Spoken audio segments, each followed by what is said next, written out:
بنورنا الدنيا وننشر في الفضاء أملا ونعلي عزم همتنا فمن طلب العلا وصل. بسم الله الرحمن الرحيم. الحمد لله رب العالمين والعاقبة للمتقين والصلاة والسلام على سيد الأنبياء والمرسلين سيدنا وحبيبنا وحبيب رب العالمين محمد وعلى آله وأصحابه ومن هدى بهديه إلى يوم الدين. گزشتہ کل مغربی تہذیب جو اس وقت دنیا میں سیاسی غلبے کی پوزیشن میں ہے، جس کے اثرات دنیا کے تمام مذاہب کے ماننے والوں پر نمایاں ہیں، اس کے سلسلے میں بیان کیا گیا کہ وہ تہذیب تاریخ کے 3 ادوار سے گزری ہے اور ان تینوں ادوار کے خصائص اور امتیازات بیان کیے گئے کہ دور قدیم کیا تھا، دور جدیدیت کیسا رہا اور مابعد جدیدیت میں کیا ہوا. اس کے بعد آپ کے سامنے یہ بات بیان کی گئی تھی کہ ہم جس دور سے گزر رہے ہیں یہ انتہائی تاریک اور گمراہ کن نظریات کی کثرت کا دور ہے، جہاں ہر لمحہ ایک نیا نظریہ وجود میں آتا ہے اور ہر گھڑی کسی نئی آفت، آزمائش اور ابتلا سے امت دوچار ہو رہی ہے. ایسے میں ہم طلباء اور علماء کے لیے ضروری ہے کہ ہم گمراہ کن ان نظریات سے واقف ہو اور ان نظریات سے واقف ہونے کے بعد اسلام کے عقائد صحیحہ کا کس طریقے سے تحفظ کیا جائے اس سلسلے میں ہم فکر مند ہو اور امت کے ہر فرد کے عقیدے کی حفاظت کی ہم کوشش اور سعی کریں. اس سلسلے میں جیسا کہ آپ کے سامنے بات آئی کہ 2 کام بڑے نمایاں ہمارے اس دور میں ہوئے ہیں. ایک کام تو حجت الاسلام حضرت مولانا قاسم صاحب نانوتوی نور اللہ مرقدہ کے ہاتھوں انجام پایا، جس کے شارح کے طور پر بعد میں چل کر حکیم الامت مجدد ملت حضرت مولانا اشرف علی تھانوی قدس اللہ سرہ انہوں نے اس کی شرح کی، اور ان حضرات نے ان تمام کے تمام گمراہیوں کا سد باب کیا یا ان تمام گمراہ کن نظریات کے وجود میں آنے کے زمانے میں یا اس کے بعد اس سے امت کو کس طریقے سے محفوظ کیا جائے اس کی راہ ہموار کی. اس سلسلے میں جو دوسرا کام ہوا وہ جیسا کہ کل بیان کیا گیا کہ پروفیسر حسن عسکری جنہوں نے ایک چھوٹا سا رسالہ لکھا جس میں علماء کو خاص طور پر جدیدیت اور مابعد جدیدیت سے واقف کرنے کی آپ نے کوشش کی. اب آپ کے سامنے میں مستقل ایک نیا محاضرہ پیش کرنے کے بجائے حکیم فخر الاسلام صاحب نے تحفظ عقائد اسلامیہ کے سیمینار کے دور میں ایک بہترین کام کیا کہ حجت الاسلام حضرت مولانا قاسم صاحب نانوتوی اور حکیم الامت مجدد ملت حضرت تھانوی کے علوم و افکار کو سامنے رکھ کر اور جدیدیت پروفیسر حسن صاحب کی وہ کتاب کو سامنے رکھ کر آپ نے ایک محاضرہ تیار کیا تھا جو مکمل طور پر اچھے انداز میں رجب کے اواخر میں پیش کیا نہیں جا سکا. تو اسی کو آپ کے سامنے پیش کر دیا جاتا ہے تاکہ کسی قسم کا کوئی التباس باقی نہ رہے۔ وجہ اس کی یہ ہے کہ جدیدیت یہ کتاب بڑی اچھی ہے مگر وہ متن کی طرح ہے، اس کو سمجھنا ہر ایک کے بس کی بات نہیں، باوجود ہے کہ وہ اردو میں ہے۔ عام طور پر مغربی نظریات کی تفصیلات یہ انگریزی میں دستیاب ہیں، اور دوسرے نمبر پر عربی کتابوں میں بھی اہل عرب کچھ علماء نے بھی اس پر کام کیا ہے۔ تو پروفیسر حسن عسکری صاحب نے اتنا کام ضرور آسان کیا کہ جو لوگ براہ راست انگریزی مصادر اور مراجع کی طرف رجوع نہیں کر سکتے ہیں وہ اس کتاب کو پڑھ لیں اور اس کتاب کو سمجھ لیں، مگر اس کتاب کو سمجھنے سے پہلے اسلام کے عقائد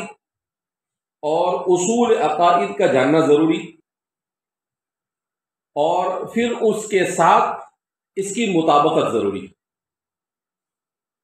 اس لیے کہ اس سے قبل ابھی بارہا یہ بات میں دوہرا چکا ہوں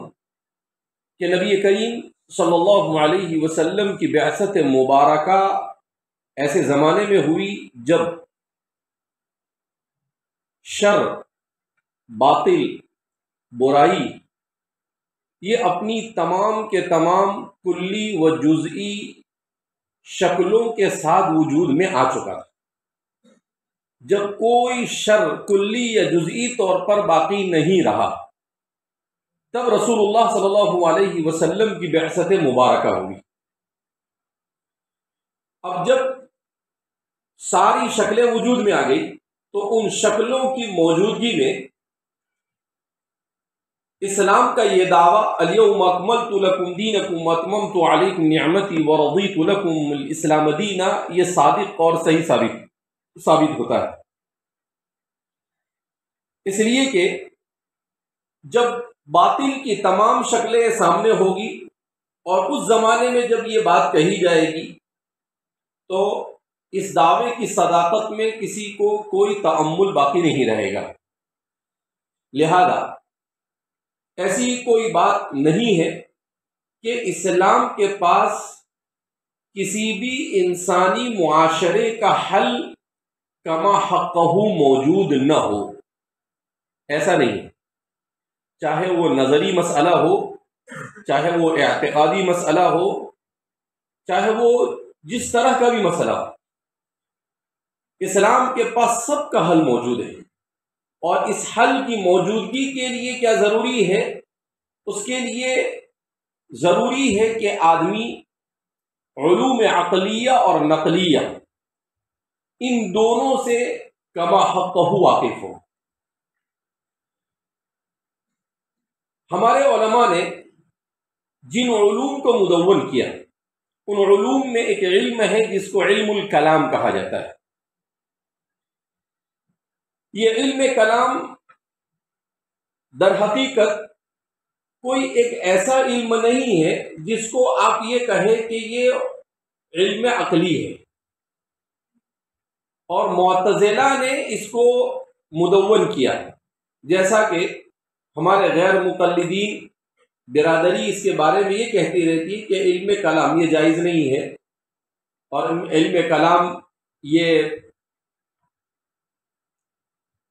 ایسا علم ہے کہ جس کی وجہ سے مسلمانوں کے اندر میں بے چینی پیدا ہوتی ہے۔ نہیں، اس علم نے مسلمانوں میں پیدا ہونے والی بے چینی کو دور کیا۔ مسلمانوں میں اعتزال اور فرقہ باطلہ کے راستے سے جو بے اطمینانی آ رہی تھی اس کو روکا۔ کیوں؟ کہ اصول دو طرح کے ہیں، عقلی اصول صحیحہ اور اصول فاسدہ۔ ہمارے علماء نے اصول صحیحہ کو اجاگر کیا، اسی لیے آپ دیکھیں گے امام غزالی رحمۃ اللہ علیہ، اللہ رب العزت ان کو 5ویں صدی میں بھیجتے ہیں، یہ جس زمانے میں آتے ہیں، اس زمانے میں اسلام داخلی اعتبار سے اتنے شدید حملوں کا شکار تھا کہ 5ویں صدی کا مسلمان بے چینی میں مبتلا تھا۔ ایک طرف تو اعتزال، جس نے دوسری صدی میں سر اٹھایا، اور دوسری پوری صدی یہ اعتزال اور اہل سنت والجماعت کے درمیان کشمکش کی رہی۔ پھر اس کے بعد متوکل باللہ کا زمانہ جب آیا تیسری صدی میں، تب جا کر اہل سنت والجماعت کو کچھ اطمینان حاصل ہوا، اور اس کے بعد متوکل باللہ کے زمانے کے بعد جو خلفاء آئے بنو عباس کے، انہوں نے بہرحال اعتزال کی سرپرستی نہیں کی۔ تو پھر تیسری صدی میں ایک اور فتنے نے سر اٹھایا، جس کو قرامطہ کہا جاتا ہے، فرقہ قرامطہ، جس کا دوسرا نام فرقہ باطنیہ ہے۔ اس فتنے نے سر اٹھایا، خلافت فاطمیہ کے نام سے مصر میں باقاعدہ ان کی خلافت قائم ہوئی، اور عالم اسلام کی اینٹ سے اینٹ بجائی، اپنے آپ کو حضرت فاطمہ کا فرزند کہہ کر جو نقصان مسلمانوں کو پہنچایا۔ 23 سال تک حجر اسود اپنی جگہ سے غائب رہا۔ کتنے سال تک؟ 23 سال تک حجر اسود بھی نکال کے لے کر چلے گئے۔ یہ قرامطہ اور باطنیہ ہے۔ تو ایک شدید دور تھا، تو اعتزال دوسری صدی میں، تیسری صدی میں قرامطہ اور باطنیہ نے سر اٹھایا۔ چوتھی صدی آنے تک یہ دونوں مکس ہوئے، اور ان دونوں کے مکس ہونے سے اور بھی بہت سارے نئے نئے فرقے کیا ہوئے، وجود میں آئے۔ تو امت کا ایک بڑا طبقہ یہ علوم عقلیہ کی طرف کیا ہونے لگا، مائل ہونے لگا۔ تو ایسے میں اللہ رب العزت نے کہا کہ اب کچھ ہونا چاہیے۔ اِنَّا نَحْنُ نَزَّلْنَا الذِّكْرَ وَإِنَّا لَهُ لَحَافِظُونَ کا کوئی مظہر ہونا چاہیے۔ تو اللہ نے امام غزالی کو کھڑا کیا کہ چلو بھائی محمد ابن محمد الغزالی، آپ کھڑے ہو جائیں۔ امام غزالی انہوں نے پہلے مدرسہ نظامیہ سے تعلیم حاصل کی۔ تعلیم حاصل کرنے کے بعد آپ نے پڑھانا شروع کیا۔ پھر آپ کو ایک بے چینی سی محسوس ہونے لگی۔ کیا بے چینی ہونے لگی؟ آپ کو ایسا لگنے لگا کہ علم تو ہے، مگر علم میں کچھ کمی محسوس ہو رہی، نورانیت کا فقدان معلوم ہو رہا ہے۔ لہذا وہ اپنے باطن کی اصلاح کے لیے حضرت تبریز کے پاس پہنچے، اور تبریزی کے پاس رہ کر کئی سال آپ نے قیام کر کر تصوف کے منازل کو طے کیا۔ پھر آپ کو کچھ اطمینان ہوا، تو پھر دوبارہ آپ مدرسے نظامیہ آئے، اور پھر اس کے بعد اب چونکہ آپ علوم ظاہریہ اور علوم باطنیہ کے جامع ہو چکے تھے، تو اخلاص و للہیت اللہ رب العزت نے آپ کو کوٹ کوٹ کر عطا کیا، جس کا نتیجہ کیا ہوا کہ آپ نے امت میں ضلالت اور گمراہی کی رگ پکڑ لی، نبض پکڑیا کہ بھئی آخر اس امت کو کس طریقے سے ان باطل فرقوں کے چنگل سے نکالا جائے۔ آپ نے فلسفے کو چھانا، فلسفہ یونان اور قدیم فلسفے کو پڑھ ڈالا پورے طور پر، اور کیسے پڑھا؟ ناقدانہ انداز میں اس پر نقد کیے، اور پھر آپ نے کتاب لکھی۔ ویسے تو بہت ساری کتابیں آپ کی، لیکن آپ نے کتاب لکھی تحفۃ الفلاسفہ، المنقذ من الضلال، قواعد العقائد، یہ آپ کی کتابیں ہیں جس کے ہمارے اچھے علماء بھی آج نام وام جانتے نہیں۔ تو تحفۃ الفلاسفہ جو آپ نے لکھی، یہ آپ کا ایک انتہائی عظیم کارنامہ، جو رہتی دنیا تک باقی رہے گا، اور اسلام کے عقلی فاسد اصول سے اسلام پر جو حملے ہوئے تھے، ان تمام حملوں کے سد باب کے لیے وہ کتاب یہ کسی تریاق سے کم نہیں۔ تحافت الفلاسفہ میں آپ نے کیا کیا؟ تحافت الفلاسفہ میں آپ نے یہ کیا کہ آپ نے فلاسفہ نے جو غلطیاں کی تھی ان غلطیوں کی نشاندہی کی، اور ان کی غلطیوں کو ان کے اصول سے توڑا، اپنے کوئی نئے اصول نہیں بنائے، کیونکہ آپ نے فلسفے کو گھول کر پی لیا۔ دوسری طرف آپ علوم باطنی اور انوار نبوت سے بھی گویا کہ کیا ہو چکے تھے، سرفراز ہو چکے تھے، لہذا اللہ رب العزت نے آپ کو وہ ملکہ عطا کیا کہ فلسفے کو آپ نے ایسا کھنگالا کہ ارسطو اور طالیس ملتی اور بقراط اور سقراط اور جالینوس اور ارسطا طالیس اور یہ جتنے بھی فلاسفہ تھے، ان سب کو آپ نے پکڑ کر تحافت الفلاسفہ کے اندر میں لا کر کون دیا، اور کہا کہ فلاسفہ نے بنیادی طور پر یہ بڑی مسٹیک کی ہے جو عقلی اصول کے بھی خلاف۔ الحدید یقطع، لوہا لوہے کو کاٹتا ہے، تو آپ نے ان کے اصول سے ان کی گرفت کی اور ان کا رد عقل کے اصول صحیحہ سے اس طور پر کیا کہ فرماتے ہیں کہ اس کے بعد وہ کبھی سر اٹھا سکا نہیں۔ فلسفہ جو تھا وہ کبھی عالم اسلام کے اندر میں اس کے بعد پنپ سکا نہیں، اور اس کے اثرات مدھم پڑ گئے، ختم نہیں ہوئے، کیونکہ باطل تو باقی رہے گا قیامت تک، تو ہی کشمکش جاری رہے گی۔ وَلَوْلَا دَفْعُ اللَّهِ النَّاسَ بَعْضَهُمْ بِبَعْضٍ لَفَسَدَتِ الْأَرْضُ، اللہ کا نظام ہے یہ، اللہ نے اس زمین کو بنایا ہی ایسا ہے کہ یہاں پر کشمکش تو جاری رہنے والی، کبھی کشمکش ختم نہیں ہوگی۔ ہاں کبھی ایسا ہوگا، عیسیٰ علیہ السلام کا زمانہ آئے گا تو کچھ دیر کے لیے کشمکش رک جائے گی، مگر ختم ہوگی نہیں،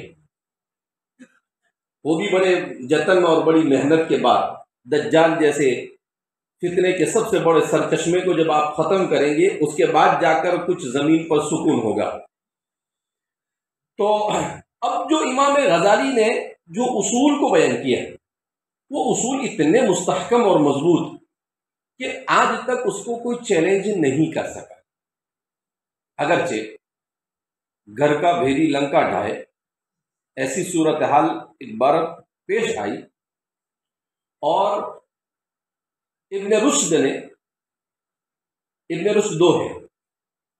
ایک ابن رشد وہ ہے جنہوں نے امام غزالی پر رد کیا، اور ایک ابن رشد الحفید ہے جو اہل سنت والجماعت کے مسلک سے تعلق رکھتے تھے، اور بدایت المجتہد کے نام سے آپ کی مشہور کتاب ہے، وہ ایک الگ ابن رشد ہے۔ تو اندلس کے اندر میں ابن رشد کھڑے ہوئے، اور ابن رشد نے کہا کہ نہیں، امام غزالی نے فلاسفہ پر جو نقد کیا ہے وہ صحیح نہیں۔ بہرحال ان کے اس رد کو کوئی بہت زیادہ مقبولیت نہیں مل سکی، کیونکہ اس میں کوئی دم اور قوت اور طاقت نہیں تھی۔ اس کے بعد ہمارے ایک حنفی عالم آتے ہیں، ان کے ابن رشد کے کچھ زمانے کے بعد، اور پھر وہ ان پر رد کرتے ہیں، کہا کہ اے ابن رشد ذرا ادھر آ جا، ہم آپ کو بتاتے ہیں کہ آپ خود ہی پہلے فلسفے کو سمجھو۔ تو اس طریقے سے اب کیا ہے، امام غزالی کا رول بڑا اہم ہے، لیکن آج ہمارے زمانے میں دو قسم کے طبقے ہیں۔ ایک طبقہ وہ ہے جو امام غزالی کو مسلمانوں کی سائنسی ترقی نہ ہونے کا ذمہ دار ٹھہراتا ہے، کہا کہ غزالی نے علوم عقلیہ کا بھوت اتار دیا، جس کی وجہ سے مسلمان سائنس کے میدان میں ترقی کر سکے نہیں۔ ان ھذا الا بہتان عظیم، یہ غزالی پر بہتان عظیم۔ غزالی نے علوم عقلیہ سے امت کو دور نہیں کیا، غزالی نے علوم عقلیہ سے جو مفاسد در آ رہے تھے ان مفاسد کو روکا۔ اگر اسباب ظاہریہ کے درجے میں غزالی نہ ہوتے تو امت پتانی باطنیہ اور اعتزال کے بعد مزید کون کون سے فتنوں اور فرقوں کے اندر میں مبتلا ہو جاتی، اللہ ہی اس کی حفاظت کرے۔ تو اس لیے امام غزالی نے علوم عقلی امام غزالی انہوں نے تو اس طور پر اسلامی عقیدے کو ثابت کیا کہ اسلام کے کسی ایک عقیدے کو بھی آپ عقل کے خلاف نہیں ثابت کر سکتے، آپ نے یہ ثابت کر کے بتایا۔ تو علم کلام جو مدون ہوا تھا، جس کو اعتزال اور معتزلہ کے ساتھ دوسری صدی کی کشمکش کے زمانے میں تیسری صدی میں اس کو امام اشعری ابو الحسن الاشعری اور امام ماتریدی ان دونوں حضرات نے جو اصول بنائے تھے علم کلام کے، اور جن اصول صحیحہ کو آپ نے اجاگر کیا تھا، مدون کیا تھا، انہی اصول صحیحہ کی روشنی میں اور ان لوگوں کے اپنے اصول، ان دونوں کو جمع کر کر غزالی نے سونار کی 100 اور لوہار کا 1، یہ سونار دھیرے دھیرے دھیرے کر کے مارتا ہے نا، تو سونار 100 مارے اور لوہار آگے اس کے 1 کیا کر دے وے، کیونکہ وہ پوری طاقت سے مارتا ہے۔ تو ظاہر سی بات ہے کہ اس کو کہتے ہیں۔ تو امام غزالی نے یہ کام کیا کہ جو لوگ آہستہ آہستہ آہستہ آہستہ سونار کی طرح اس کو پیٹ رہے تھے، آپ نے آ کر لوہار کا ایک ایسا ٹھوک دیا کہ پھر وہ بیچارہ کھڑا نہیں ہو سکا، اس کی کمر ٹوٹ گئی۔ اب امام غزالی کے بعد عالم اسلام ان چیزوں سے بہرحال محفوظ ہوا۔ اس کے بعد کیا ہوا، جب یہ لوگ کھڑے ہوئے مغربی تہذیب، اس مغربی تہذیب نے مطالعہ کیا غزالی کا، اس کا مطالعہ کیا انہوں نے، بدام شاہ ہے نا یہ۔ اس کے بعد غزالی کے بعد ابن رشد کا مطالعہ کیا، اور اس کے بعد ابن رشد نے جیسے امام غزالی کے فلسفے کو پر نقد کیا تھا، انہوں نے بھی اس پر نقد کرنا کیا کر دیا، شروع کر دیا۔ اس لیے غزالی کو اور ابن رشد کو جتنا مغربیوں نے پڑھا ہے پچھلے 300 سال میں، اتنا مسلمانوں نے بھی نہیں پڑھا۔ ابن عربی کو بھی کثرت سے پڑھا انہوں نے، شاہ ولی اللہ صاحب کو پڑھا، حضرت مجدد الفسانی کو پڑھا، جنہوں نے بھی عقلی میدان سے اسلام کی خدمت کی، اس کو خوب اچھی طرح سے انہوں نے پڑھا۔ تو اس طریقے سے اب انہوں نے کیا کیا، اصطلاحات بدلی، نظریات نئے لائے، لیکن مسئلہ کیا تھا کہ یہ سب پرانی چیزیں تھیں، جس کو یوں کہیں کہ قبر سے مردوں کو اکھاڑ کر لائے۔ جدید فلسفہ، جدیدیت کا جو دور شروع ہوتا ہے صنعتی انقلاب سے، تو یہ لوگ انہوں نے کیا کیا، قبروں سے مردوں کو اکھاڑا اور انہی چیزوں۔ اب ظاہر سی بات ہے کہ انہوں نے اصطلاحات بدل دی، انہوں نے نام بدل دیے، انہوں نے اس کی نسبتوں کو بدل دیا۔ تو اب ضرورت تھی ایک ایسے آدمی کی جو دوبارہ غزالی کا رول ادا کرے۔ تو اللہ نے حجت الاسلام حضرت مولانا قاسم صاحب کو کیا کیا، کھڑا کیا کہ چلو بھائی ایک مرتبہ پھر لوہار کی 1 پڑ جاوے تو جو آدھی کمر ٹوٹی ہے یہ پوری ہی کیا ہو جاوے، ٹوٹ جاوے۔ تو اس طریقے سے آپ کھڑے ہوئے اور آپ نے ان تمام مسائل کو پڑھا، اور پڑھنے کے بعد پھر آپ نے کہا کہ اچھا یہ جو جدید مصیبت آ رہی ہے، طوفان آ رہا ہے، اس کو ایسے حل کیا جائے۔ اللہ کی طرف سے سب تکوینی امور تھے، کچھ امور تشریعیہ ہوتے ہیں، کچھ امور تکوینیہ ہوتے ہیں۔ اللہ کو معلوم تھا کہ یہ مغربی تہذیب سر چڑھ کر بولنے والی، اور یہ امت اس سے متاثر ہونے والی۔ تو اللہ رب العزت نے میلہ خدا شناسی کا انعقاد کروایا باطل سے، کہا کہ چل تو میلہ کر دو، اس لیے کہ حضرت کی یہ بہت ساری چیزیں اسی کی برکت سے کیا ہوئی، وجود میں آئی۔ حضرت حجت الاسلام حضرت مولانا قاسم صاحب کی یہ ساری جو چیزیں وہ اسی کی برکت سے وجود میں آئی۔ تو اس میں بھی کیا ہوا کہ ایک پادری تھا جس نے، کوئی ہندو تھا پنڈت، اس سے دوستی کی اور کہا کہ بھئی عیسائیت کو اس ملک میں فروغ دینے کے لیے کیا کیا جائے۔ تو پہلے اس کو عیسائیت سے متاثر کیا اس پنڈت کو،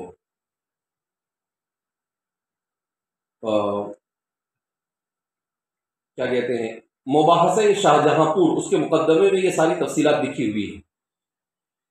تو اس پنڈت کو متاثر کیا، اپنے فیور میں لیا، اور اس کو ایسا ڈائریکٹ نہیں کہا، اس نے کہا کہ بھئی وہ اس کی اپنی نیت اور ارادہ یہ تھا پادری کا، انگریز کا، کہ کسی طریقے سے عیسائیت ہندوستان میں عام ہونی چاہیے، لہذا عیسائیت کو عام کرنے کے لیے مناظرے کی طرف لوگوں کو بلایا جائے۔ تو اس کو کہا کہ بھئی آپ کی زمین ہے، آپ کا باغ ہے، ایسا ہے ویسا ہے، آپ ایک کام کرو، ایک میلے خدا شناسی لگاؤ۔ اس کا ایسا تھا کہ مسلمانوں میں بھی کوئی دم خم والا ہے نہیں،